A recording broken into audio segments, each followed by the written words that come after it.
Once again, it is that time of year where we look back and reflect on the PC industry as a whole, talk about what we liked, what were victories for certain companies, what were defeats for others, and generally determine what were the best products of 2019.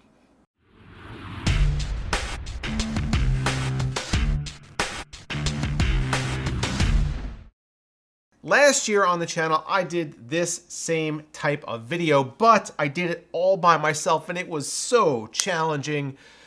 So this year I've decided that I'm not doing it alone.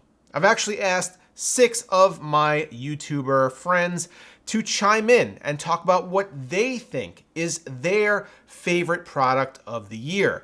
Now I've divided this up into 7 different categories. I'm going to be back at the end of this video to talk about overall product of the year.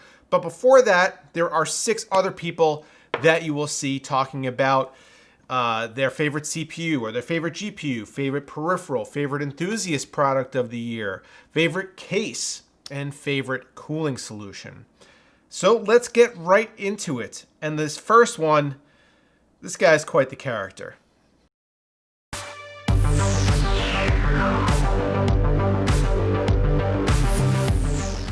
I think it's recording. Hey guys, it's Brian from Brian's Tech, Nerd Dork Tech, Tech Geek, Tech Nerd, Nerd Tech. Today, geez, doing it again.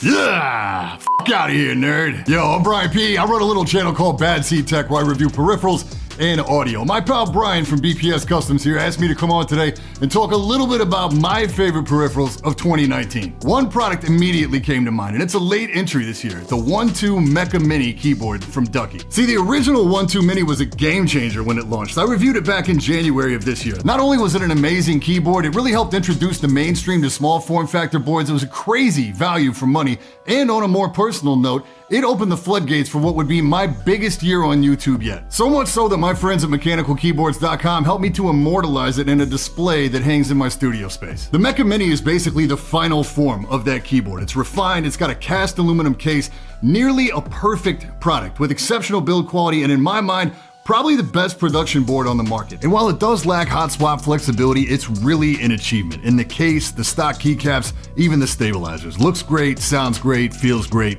love it. And for audio, the Drop Sennheiser HD58X headphone. I love this headphone for one major reason. Because everybody loves this headphone. Seriously, people ask me for recommendations a lot, and even though audio is very subjective, this is the one headphone I can recommend over and over, and every time people are really stoked on it after they get it. Doesn't require an amp or a complex audio setup to get a lot out of it. It's just an easy, instant upgrade to your audio. If you want to see full reviews on these or tons of other products, please feel free to stop by the channel. Big thanks to BPS Customs for letting me be a part of this today. And until next time, stay up.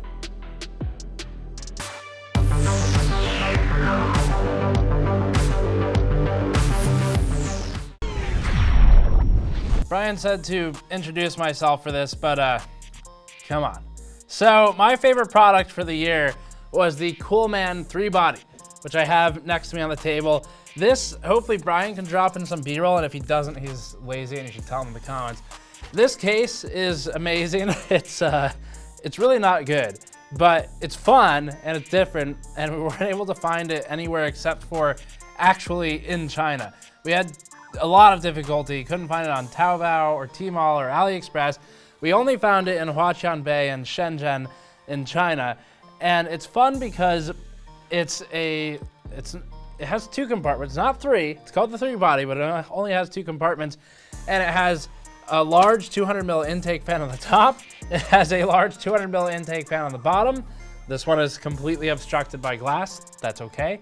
And then it's also got some intake fans also on the front to breathe through the narrowest possible ventilation. But ignoring all of that, this could probably be fixed up to be an actually really interesting, probably pretty well performing case if you put the time and love into it. But anyway, we liked this one just because it's so strange, and it shows that you don't have to follow standard ATX form factors. You don't have to make a standard tower case to have a good case.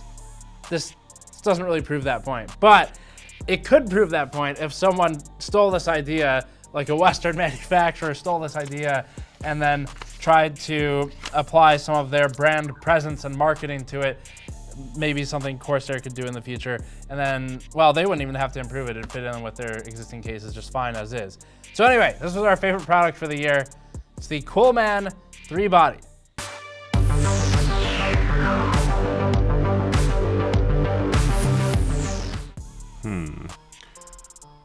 Enthusiast product of the year. Enthusiast product of the year. I mean, that's a tough one because 2019 has actually been a pretty interesting year for technology, but I think I gotta go with the 32-core Threadripper.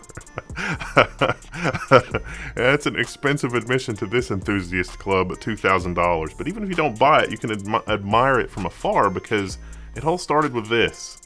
AMD wasn't sure about this product. It was like, I don't know, we could maybe do this. The story of how Threadripper came into being was really pretty interesting, but 16 cores, they took a chance, and then that evolved into this product, which also came out this year. This is 16 cores in the AM4 platform, so it's the evolution, it's the shrinkage, it's the stuff that goes into that, and then we also got 32 cores on Threadripper, and this is enabling whole other workflows. I mean, I know we had the 32-core 2990WX, but this is no compromises, single biggest generational leap in computing that we've seen in probably 10 years. It's a whole other world in terms of computational horsepower for pretty much every application. So if you are enthusiastic about those kinds of things, this is transformational. I mean, this much compute horsepower on the desktop, under $1,000, it's bananas.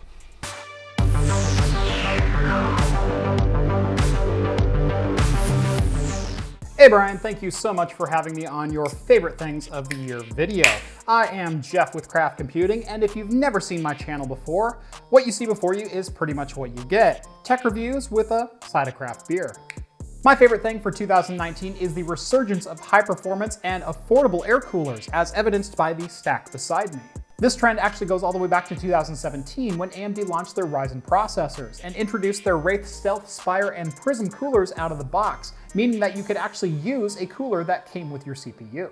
2017 also saw the launch of the Noctua NHD 14 and the Be Quiet Darkrock Pro 4, both of which have pretty legendary status in the PC community these days. But it was 2019 where the competition really started to heat up, or cool down, as it were.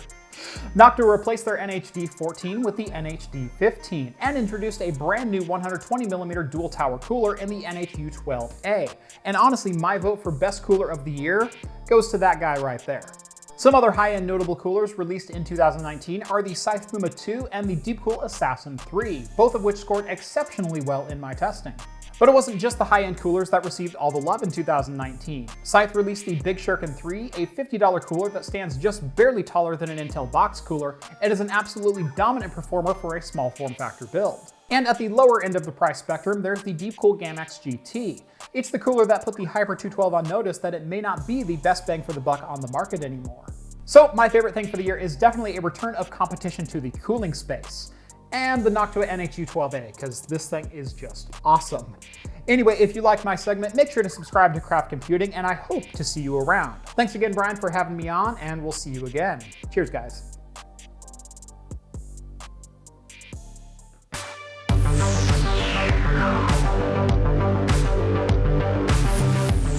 When Brian asked me to discuss my favorite graphics card, my immediate thought was to recommend something in the used market for around $200. GTX 1070, for example, is a killer card, and it's going right on eBay, but in the new market, there isn't as much that I'm super excited about, no pun intended. If I'm being honest though, the 5500, a bit of a letdown there.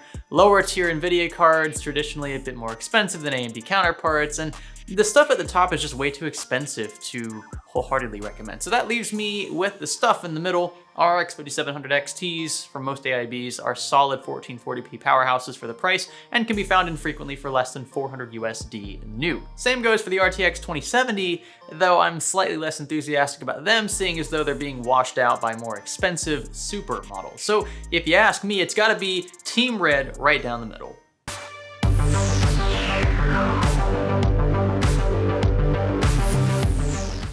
Merry Christmas and Happy New Year to each and every one of you on BPS Customs. My name is Brian from Yes City, and my favorite CPU of 2019 is the Ryzen 5 3500X. And it's a little bit of a different choice, I know, but it's 6 cores, 6 threads. Anyone in the world can purchase this thing for a really good price, and you can couple it with an A320 motherboard. And of course, you get that thing boosting out of the box without having to do any overclocking whatsoever. So it's really beginner friendly. It's even good for people who want really good price performance, and you can couple that with a mid-range graphics card, where I feel most of the value is in the new graphics card segment at the moment, and you get yourself FPS for days. Hopefully I get to plug my affiliate link in BPS Customs description.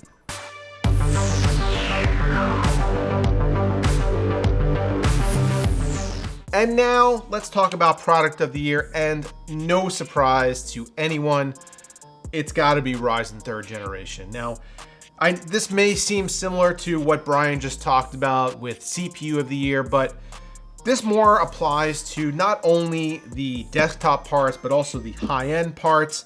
Ryzen 3rd generation is just such a monumental leap from 2nd gen. And while 2nd gen parts were still really good, they had a couple of deficiencies, especially when compared to their Intel counterparts in single-threaded applications. And they had some issues with memory as well. And it seems like what AMD has been able to do this year with Ryzen 3rd gen has been amazing. Like it was unexpected and so welcome in this space that has seen such incremental growth over the past couple of years, just to see a company take this big risk and take this big leap forward. And I hope that what that is going to encourage is not only Intel, but other companies to take these kinds of risks in the market, to really push their products and to see what they could come up with generation over generation, instead of just kind of being content to release the next iteration of their product and, you know, still rake in the money, because that is all that's available. Consumers will buy it if it's new. So thank you very much, AMD, for helping to drive the PC industry forward into the 2020s and beyond, because products like this 3950X and this 3960X are absolutely amazing, just compared to even where we were a couple of months ago. And very deserving product of the year, AMD Ryzen 3rd generation. So as we wrap this video up, I want to give a big shout out and thank you to my friends who helped contribute to this video. That would be Steve from Gamers Nexus, Brian from BadCTech, Greg from Salazar Science, Greg Salazar Studios, Wendell from Level 1 Techs, Jeff from Craft Computing, and Brian from Yes City. All those guys will be linked down below in the video description. Go check out their channels, go subscribe to them. They make amazing content. And again, thank you so much for being a part of this. And thank you guys for a great 2019. What did you think of our choices for products of the year? Let us know down below in the comments. Don't forget to get subscribed to the channel if you are not already, and I will see you next time.